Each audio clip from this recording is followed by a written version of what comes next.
friends, it's me, Liberty. I'm going to talk about some stuff today. I'm going to go over my 13-step process for how I do what I call a Requiem, which is, trigger warning now, I'm going to talk about traumatic memories and how I have overcome some of my own traumatic memories.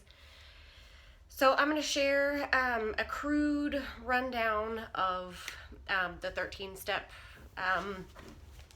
method I created while I was going through my own healing process. A requiem for me, in the dictionary, a requiem is a Catholic mass. It's like a repose of the dead, and it can also mean a token of remembrance. So for my own purpose, it's kind of like a merger of both. I have basically created a funeral for my traumatic memory, and I have a token of remembrance that I have created as a standalone. So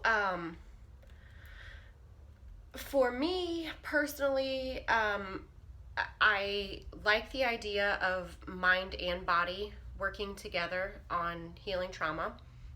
If you've listened to anything that I've talked about over the last couple of years, you'll know I have worked really, really hard to get back into my body and to stay there and to incorporate mind exercises and body exercises to fuse them for healing purposes. So my idea takes the mind and incorporates the body as a way to create those neural pathways or recreate those neural pathways, so that we can finally work through the traumatic memory and basically put it where it belongs in the brain instead of the fragments that are here, there, and everywhere. So the purpose is to bring all that together to do a full recreation. Well, it doesn't have to be a full recreation. You can do it totally in your mind. You don't have to act any of it out if you choose not to.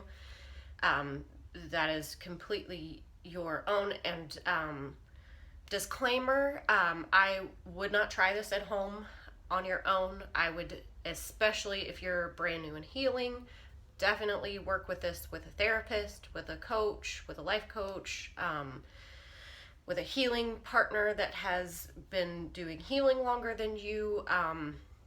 I personally do this kind of stuff on my own. I've been doing this for years now. But if you're new on your healing journey and don't really know how to settle yourself when you're extraordinarily traumatized or triggered, don't try this at home on your own. Basically what I have done over the years is I have created this process. I know for me personally, when over the years I've had pictures that flash in my mind of specific pieces of traumatic events, and those flashes would happen at unexpected times. I could never predict when, how, and I couldn't make it stop. I even went so far as like totally shutting down to where I couldn't see any pictures in my mind. When I was learning NLP, I had a real big problem with the visual aspect. Like I could do the kinesthetic, I could do the auditory, but the visual was really hard for me because I still hadn't like unveiled that curtain in a way. So I took the fragmented pictures and that's where I started in my process. So the 13 steps that I have created, I will go ahead and share a crude version. So the first step is to identify the trauma that you want to do the Requiem on. A lot of us have multiple traumas across multiple years. So, and this can work for any traumas. It doesn't have to be sexual in nature. I'm going to eventually develop this into not just for sexual trauma, but the first draft I've been doing on this and the healing work I've been doing is for my own sexual trauma. I have been working on this with a few clients that are not sexually traumatized, and it's working. Some I haven't gotten as far along as others, but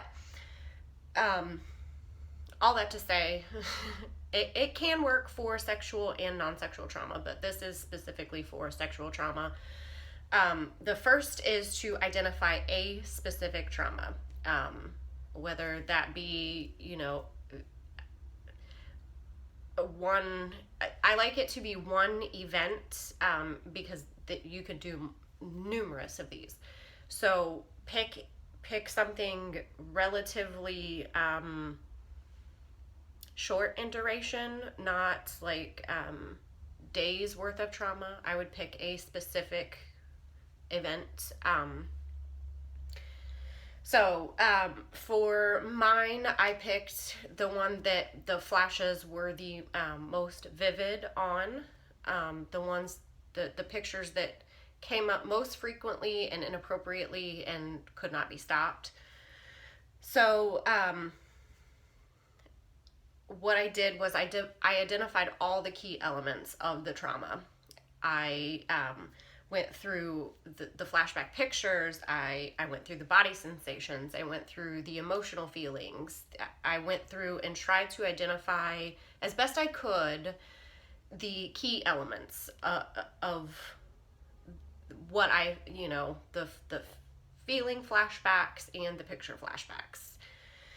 And I jotted them down. And I had known them all along, but I did jot them down so that I had a framework in a way. And then while I was doing that, I also I did some of the Peter Levine stuff where I asked my body what it wanted to do during the trauma. And I did some of that work through where, I wanted to punch, I wanted to kick, I wanted to run. And I let myself work through what my body wanted to do during the trauma moments. And I honored that. And then, so that was step number 3. And then step number 4 was I identified how I wanted the because I call the Requiem the stand-along memory.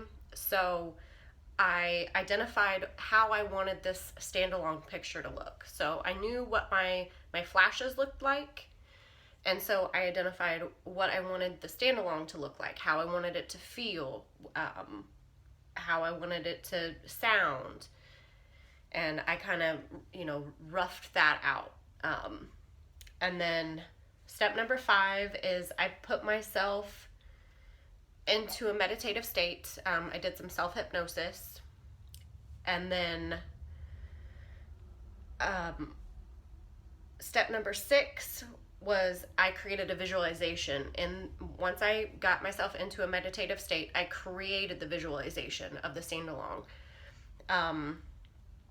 I played it out as vividly as I could. I included sounds, feelings, sensations, pictures, smells, tastes. I tried to add as much detail, sensory input. I made it as vivid as I absolutely could in my mind. So while I was in the meditative state, I basically lived this new fantasy experience. My brain doesn't really know the difference, that I never really did those actions. It probably believes I did that, but because I did it as vividly as I could. And then step number 7 was I came out of the meditation and I journaled how I felt. And I got in touch with anything that came up during the whole process of creating this awesome visualization. I might give you guys an idea after I run through the steps. Not really sure yet. Step number 8 was okay. So step number 8 is optional, but I find it to be necessary for me. So step number 8 is I put myself back into meditation, and I go through the stand-alone visualization while masturbating. You can skip that step if you don't feel comfortable masturbating.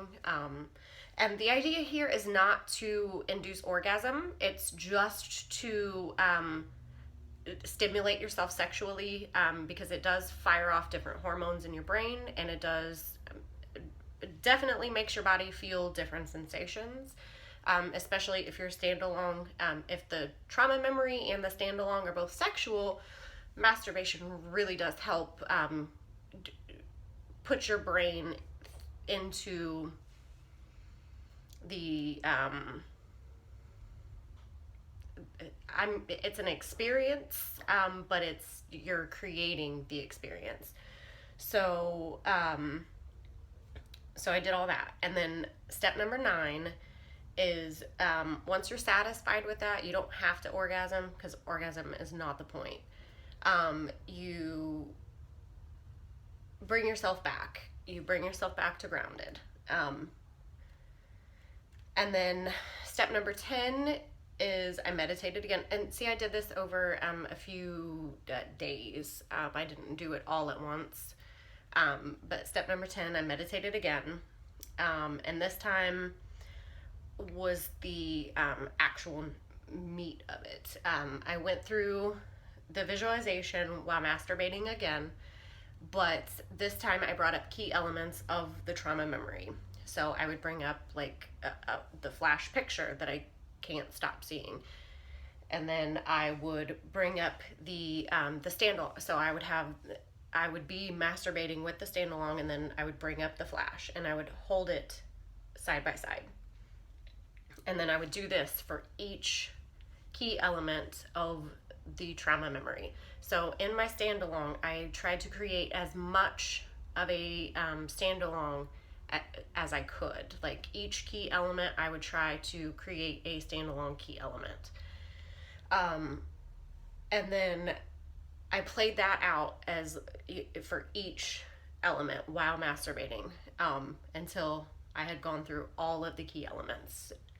And basically, I had a timeline, my timeline running of my trauma memory and the timeline of the recreation, like simultaneously while I'm going through it. They're both, I've got this flash, this body sensation, this body sensation. So it's like running along 2 timelines at the same time, while masturbating. So my body is, and the idea is not at all to be sexually aroused, or to orgasm.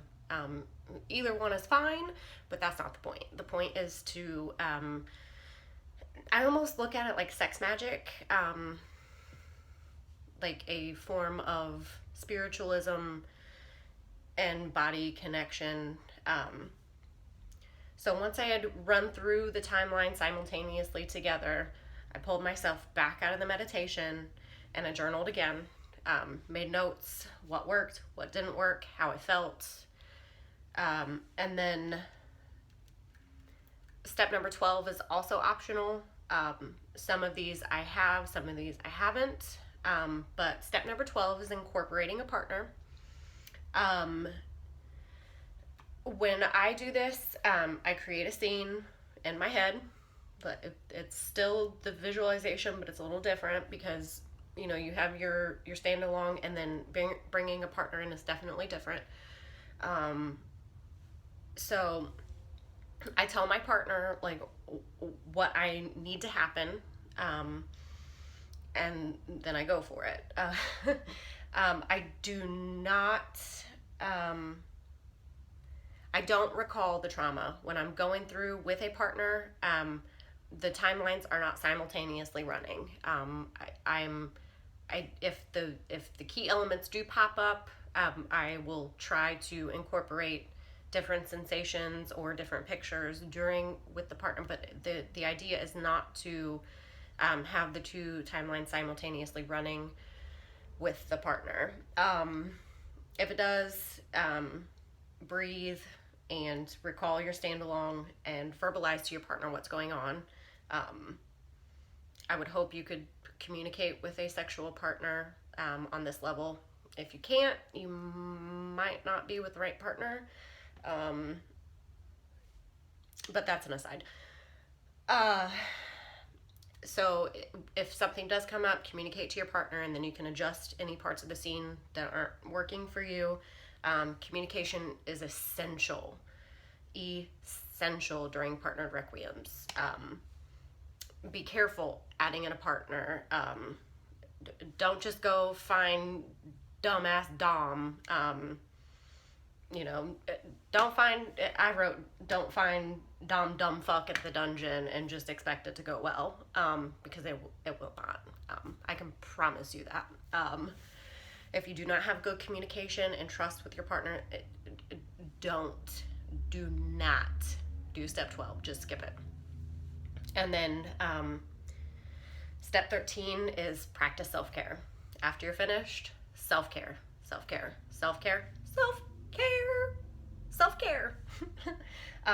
Grab a glass of water, eat something healthy, go read a book, go play a game, go take a nap, go do an interpretive dance, scream sing, take a shower, take a bath. It doesn't matter. Self-care is so important after these, just to relax. Relax and just let your brain sort it out. So that's my 13-step process, and I will, I do have one that I am willing to share. I'm still a little nervous about sharing my personal stuff, but for me, and my healing journey, sharing is a big part of that. So for me, when I identified my trauma memory, I have trauma around being tied down. So this one is super simple.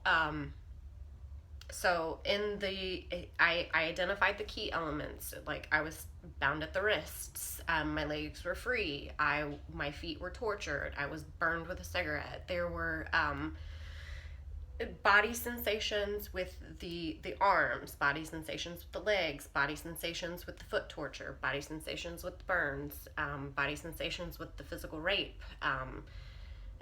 So I had written down the key elements of the trauma. And so I knew like what the pictures were, what the body sensations were. So I had an idea of what I needed to recreate. So, and then I let myself work through what I wanted, what my body wanted to do. My body wanted my arms to be free so that I could punch. Like, my legs, I wanted to kick, I wanted to scream, I wanted to yell, I wanted to run. And so I gave myself that grace while I was going through the start of this to, let my arms punch, let my legs kick, let my body scream, totally allow yourself that freedom. And then I identified exactly what I wanted the stand-alone to look like. So for me, I wanted to tie somebody else down, and I wanted to hurt them. Don't judge me. So I created so I needed to have their hands bound. I needed to put pressure on the legs. I needed to create a sensation. I used candles for the burning, and it was pretty sensual when I did it wasn't like a torturous requiem. So it was very sensual. Like, I tied them up, I used the candle wax, and created all these sensations in these pictures.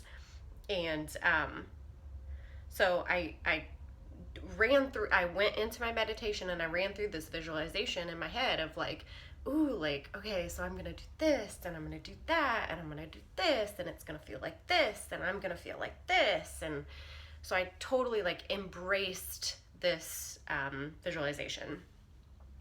And then I went into it and I played it all out. And I went as vivid as I could with it. And then I came out of it, and then I journaled some, and I changed some things. And then I went into the meditation again, and then I did it while I was masturbating, where I was like, okay, like I'm gonna wrap them up in the rope and throw them down, and then I'm gonna tie them up here and tie them up there, and so while I was masturbating, I was seeing these different things of what I wanted, how I wanted the stand-along to go. And then once I kind of went through everything and felt okay with it, I brought myself out, and then I decided that I was going to add a partner in, and on that one I didn't tell the partner that I was doing the Requiem, because this was before I actually created the 13 steps. I was just kind of playing around with the BDSM and recreating, and I was like, I knew that I was creating standalone pictures, I just didn't know it was going to be a process. And so I didn't tell that partner. I've told partners since then. This was one of the first ones I did. That's why I'm kind of willing to share it now.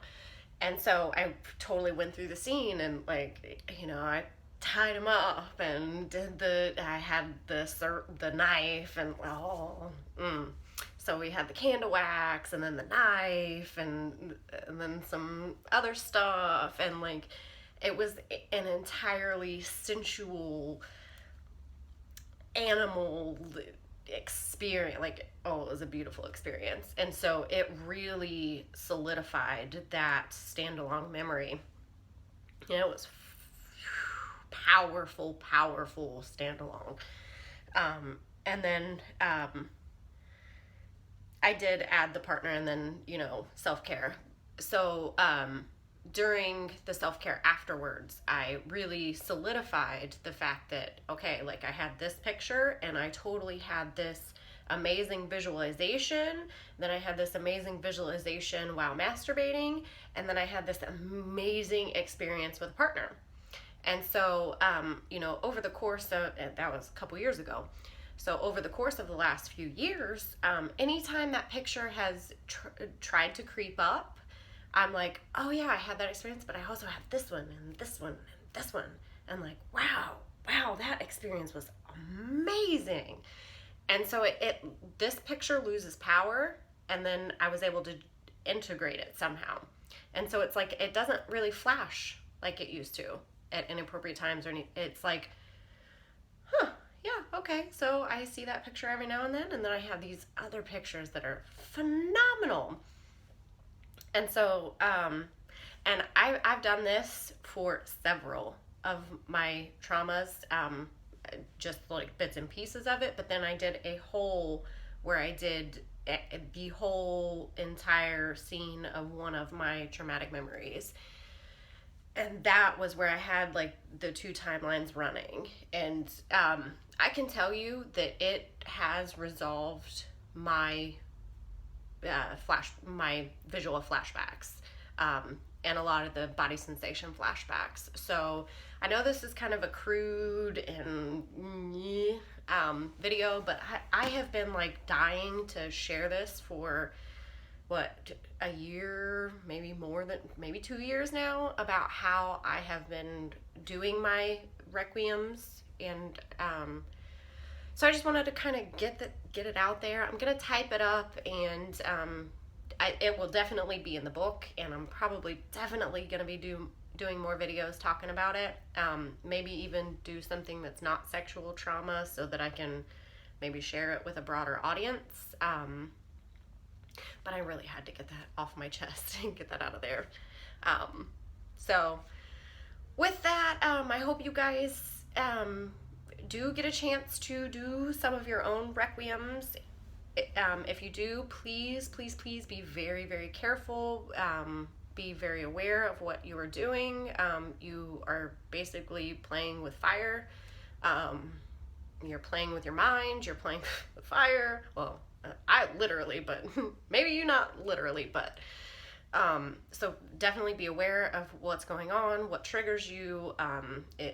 Definitely don't do this with dumbass from the dungeon. Do this with a partner you absolutely trust. If you wouldn't trust them to choke you, don't trust them to do your requiem.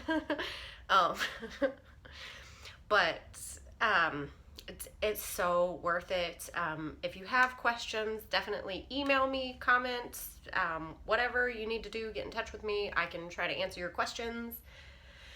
I will be trying to do more videos about this because honestly, I feel like this is like my calling to share this with the world. So I will be doing more on this, and I hope you guys got something out of this. Not just like weird random shit, but so I will hone this down and like share it in a better format later, but I really just I had to get this out and get it out there for now. So I love y'all, and I will catch you later.